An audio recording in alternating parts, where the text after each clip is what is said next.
Europe Matin. Dimitri Pavlenko. C'est la surprise de la nuit. L'examen du projet de loi sur le pass vaccinal suspendu suite à un coup de théâtre et à un coup dur pour le gouvernement. L'entrée en vigueur du texte qui était initialement prévue le 15 janvier semble menacée. Auto-testez-vous, c'est le message et l'une des armes du gouvernement pour lutter contre l'épidémie.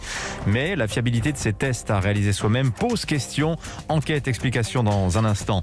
Et puis le football, la suite des 16e de finale de la Coupe de France. Paris qualifié sans problème. Les gros n'ont pas tremblé. Mais il reste quand même deux petits poussets. Axel May nous raconte tout ça à la fin du journal. Europe 1. Journal présenté par Christophe Lamar. Bonjour Christophe. Bonjour Dimitri, bonjour à tous. Écoutez bien, c'était cette nuit à l'Assemblée nationale. Qui est pour? Qui est contre? On suspend. L'opposition a applaudi et derrière ce joyeux chahut, il y a une satisfaction. L'examen du projet de loi transformant le pass sanitaire en pass vaccinal est donc suspendu. Il a suffi d'un vote à main levée et c'est ce que l'on va voir avec vous. Louis Dragnel, bonjour. Bonjour à tous. Chef du service politique d'Europe 1. Louis, racontez-nous le film de la nuit. On a du mal à croire ce qui s'est passé.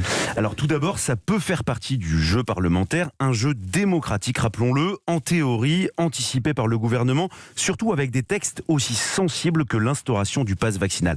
Et donc, cette nuit, la majorité présidentielle, c'est-à-dire principalement la République en marche, s'est retrouvée en minorité au moment d'un vote à main levée, improvisé pour prolonger ou suspendre les débats après minuit. Et donc, pendant que les oppositions rappelaient leurs députés en nombre pour demander cette suspension de séance, eh bien, les députés de la majorité présidentielle étaient encore nombreux, tenez-vous bien, installés à la buvette de l'Assemblée nationale. Conséquence, la suspension de séance a été votée. Ça veut dire concrètement que le texte instaurant le pass vaccinal n'a pas pu être voté cette nuit. C'est ce qu'espérait le gouvernement. Alors, le premier surpris, c'est Olivier Véran, le ministre de la Santé, qui a assisté furieux à cette déconvenue, d'autant que de manière exceptionnelle, tout député positif au Covid ou cas contact était autorisé à déléguer son droit de vote.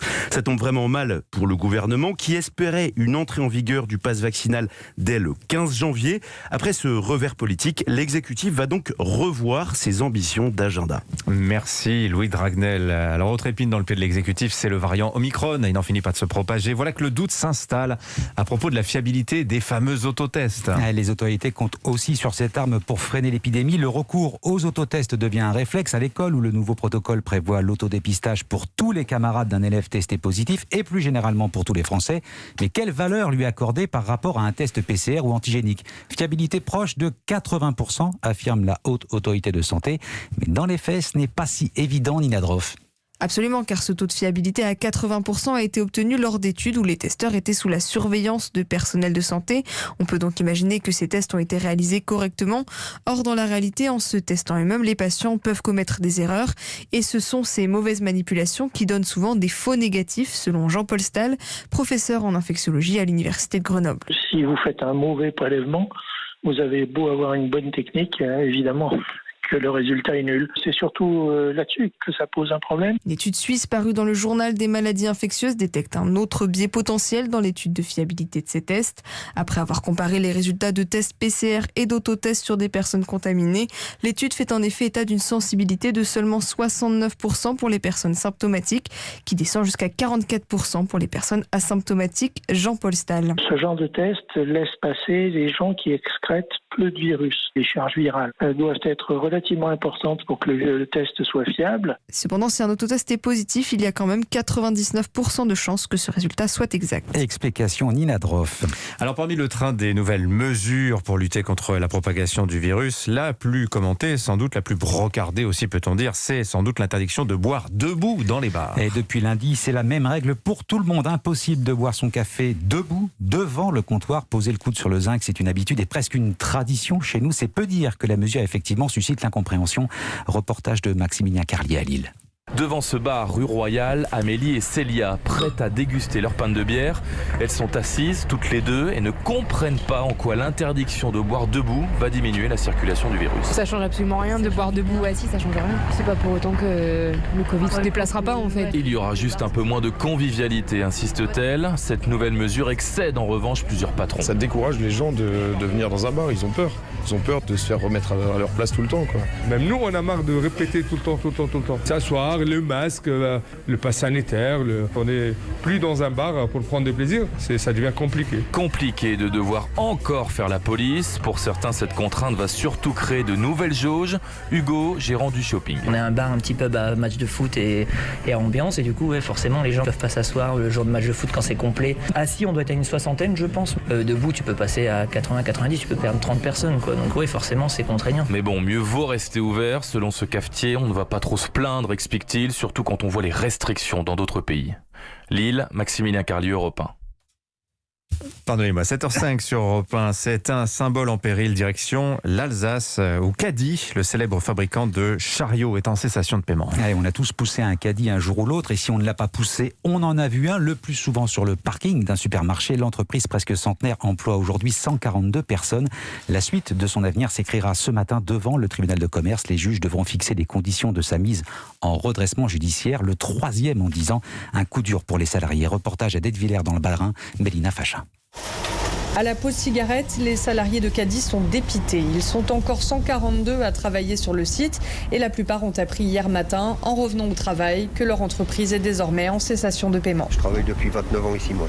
Dégoûté. Caddy, voilà, c'est quand même une renommée. J'y tiens beaucoup, c'est vrai. Qu'est-ce qu'on va faire de notre avenir ? Caddy a déjà été placé 2 fois en redressement judiciaire, en 2012 et 2014. Beaucoup de salariés pointent du doigt une mauvaise gestion depuis trop longtemps. Pour le président Stéphane Dedieu, c'est une conjonction de problème qui a porté un coup fatal à son entreprise. Les personnes qui en étaient propriétaires à l'époque n'avaient pas de stratégie internationale. Le Covid a complètement bouleversé notre entreprise. Plus de 70% de notre chiffre d'affaires est fait à l'export. Donc il y a plein de projets qui ne se sont plus faits. On a eu aussi des problèmes d'approvisionnement de matière. On n'était déjà pas richissime en trésorerie, d'où l'obligation de déclarer notre cessation de paiement. Il espère désormais attirer un repreneur solide ou pourquoi pas transformer Caddy en Scope, une société qui appartiendra à ses salariés. Detwiller, Mélina Fachin, Europe 1. Le football avec la suite des 16e de finale de la Coupe de France. Ouais, il reste encore un match, mais hier soir déjà, le PSG s'est qualifié sans souci face à Vannes 4-0. Un dernier match donc ce soir, Lens et Lille, un derby du Nord, une Coupe de France qui n'a pas fait trembler les grands. La hiérarchie a été globalement respectée cette fois, mais il reste quand même 2 petits clubs. Bergerac et Versailles jouent en National 2, c'est dire s'ils attendent le tirage au sort de ce soir avec impatience. Axel May. Oui, Versailles, connu dans le monde entier pour son château, est aussi en train d'écrire l'histoire de la Coupe de France de football. Mais attention, prévient le nouveau directeur général, il ne faudrait pas non plus que l'histoire aille trop loin. Jean-Luc Haribard, ancien joueur professionnel, rappelle que l'objectif principal du FC Versailles, c'est le championnat et la montée en division supérieure. Souvent, les longs parcours en Coupe de France, ça se fait au préjudice du championnat parce que la Coupe de France est très énergivore, la Coupe de France fait tourner les têtes. Ce serait évidemment un bonheur d'affronter le Paris Saint-Germain. Et puis après, on pourrait se reconcentrer à fond sur le championnat. Quant à l'autre petit poussé des 8e de finale, le Bergerac Périgord Football Club, il aimerait surtout un tirage au sort qui lui permette de jouer à domicile avec le soutien de son public. Paul Fauvel est son directeur. On est une terre de rugby au départ dans le sud-ouest, donc dès qu'il y a un club qui fait un peu l'exploit, c'est hyper intéressant, c'est hyper important de mettre en avant le petit football de campagne entre guillemets. Outre le PSG, Monaco, Marseille ou par exemple Saint-Etienne sont autant d'adversaires potentiels de Versailles et de Bergerac, à moins que le tirage au sort ne réserve un affrontement entre les 2 rescapés de National 2. Alors Axel, mais le tirage au sort des 8e de finale aura lieu juste avant le coup d'envoi entre Lens et Lille prévu à 21h. Merci Christophe Lamar, c'était votre journal. Allez, à suivre.